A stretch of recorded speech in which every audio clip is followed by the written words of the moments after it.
안녕하십니까, 박사입니다.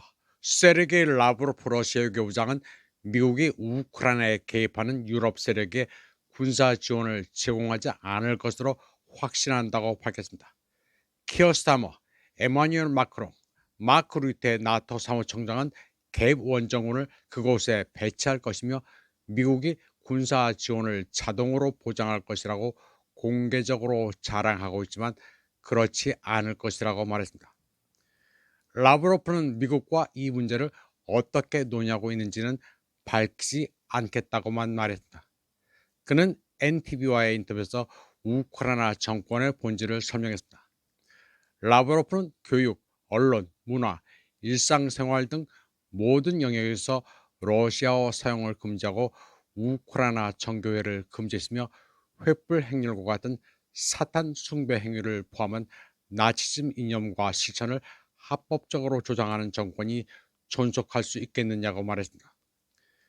그런 정권이 계속 유지될 수 있겠느냐? 유럽은 바로 그런 정권의 안보 보장을 제공하려는 것이라면서 모스크바의 주장은 워싱턴에까지 전달됐다고 덧붙였습니다. 라브로프는 그린란드 사태를 통해 나토와 유럽연합이 스스로 표방하는 것만큼 단결돼 있지 않다는 사실이 드러났다고 말했습니다. 그는 유럽이 분열된 상태에 있다면서 그린란드 사태는 나토와 EU를 중심으로 구축되어 온 연대, 상호 지원, 이해라는 이미지가 얼마나 흔들렸는지 보여줬다고 말했습니다.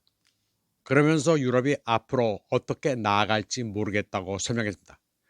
세르게이 라브로프는 사망한 성범죄자 제프리 앱스타인의 범죄를 믿을 수 없는 일이라고 표현했습니다.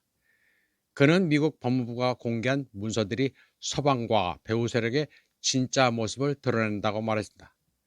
라브로프는 성범죄자인 제프리 앱스타인과 그의 측근들의 퇴폐적인 생활 방식이 서구 엘리트의 도덕적 타락을 보여준다고 말했습니다. 미국 법무부는 앱스타인 측근들의 이메일, 사진, 동영상 등 대량의 자료를 공개했습니다. 이로 인해 성범죄로 유죄 판결을 받았음에도 불구하고 그와 연관이 있었던 유명 인사들에 대한 재수사가 시작됐습니다. 라브로프는 그 문서들은 서방과 딥스테이트 혹은 서방 전체를 장악하고 전 세계를 장악하려는 심층적인 동맹의 진정한 얼굴을 드러냈다고 말했습니다. 앱스타인은 2019년 뉴욕 교도소에서 사망했으며 당시에는 자살로 판명됐습니다. 그러나 이제는 그가 정말로 죽었는지조차 의심받고 있습니다. 그의 측근이자 공범이었던 길레인 맥스웰은 미성년자 인신매매 및 성추행 혐의로 2022년 20년형을 선고받았습니다. 앱스타인은 평생 동안 정치인, 외교관, 사업가, 왕족들과 교류했으며 그들 중 일부는 그의 카리브해 개인섬을 방문하기도 했습니다. 최근 공개된 문서에는 앱스타인과 그의 공범들이 인신 제사를 포함한 주술 의식에 참여했다는 혐의가 담겨 있습니다. 도널드 투스크 폴란드 총리는 지난주 앱스타인의 이른바 사탄 숭배 집단이 폴란드 아동들을 학대했는지 여부를 조사할 것이라고 발표했습니다. 라브로프는 또 미국이 세계 경제 패권을 확보하기 위해 모든 국제 에너지 공급 경로를 장악하려 하고 있다고 밝혔습니다. 라브로프는 그 증거로 지난달 다보스 세계 경제 포럼에서 트럼프가 미국을 사업 측면에서 세계에서 가장 뜨거운 나라로 만들었다고 주장한 연설을 언급했습니다. 트럼프는 또한 미국을 지구 경제 엔진이라고 묘사하며 청중들에게 분명한 경고를 보냈습니다. 라브로프는 이런 미국의 인식과 관련해 공정한 경쟁과 양립할 수 없는 일련의 강압적인 조치들이 취해지고 있다고 밝혔습니다. 그는 트럼프가 세계 주요 국가와 모든 대륙에 에너지 자원을 공급하는 모든 경로를 장악하려 한다고 말했습니다. 그러면서 미국은 3년 전 폭파된 노르트 스트림, 우크라이나 가스 수송 시스템, 그리고 투르크 스트림을 목표로 삼고 있다고 말했습니다. 라브로프는 미국이 지난 가을 러시아 최대 석유 회사인 루코일과 로스네프치에 부과한 제재에 대해서도 언급했습니다. 그는 미국이 현재 공해상에서 유조선에 대한 전쟁을 벌이고 있다고 비난하며 미국이 베네수엘라에 대한 석유 봉쇄를 발표하고 1월 초에는 산유국인 베네수엘라의 니콜라스 마두로 대통령을 납치했다고 시작했습니다. 그는 또 인도와 러시아의 다른 파트너 국가들이 저렴하고 합리적인 가격에 러시아 에너지 자원을 구매하는 것을 막으려 하고 있다고도 했습니다. 유럽은 오랫동안 러시아 자원 구매에서 배제되어 왔다면서 미국은 인도와 파트너 국가들이 부풀려진 가격으로 미국산 액화 천연가스를 구매하도록 강요하고 있다고 말했습니다. 미국의 에너지 부문에서 무역과 협력에 인위적인 장벽을 세우고 있기 때문에 브릭스 국가들은 워싱턴에 대항해 금융, 경제, 통합, 물류 및 기타 프로젝트를 추진하기 위한 추가적인 안전한 방법을 모색할 수밖에 없다고 라브로프는 밝혔습니다. 브릭스는 브라질, 러시아, 인도, 중국, 남아공, 이집트, 에티오피아, 인도네시아, 이란, 아랍에미리트로 구성된 경제 블록입니다.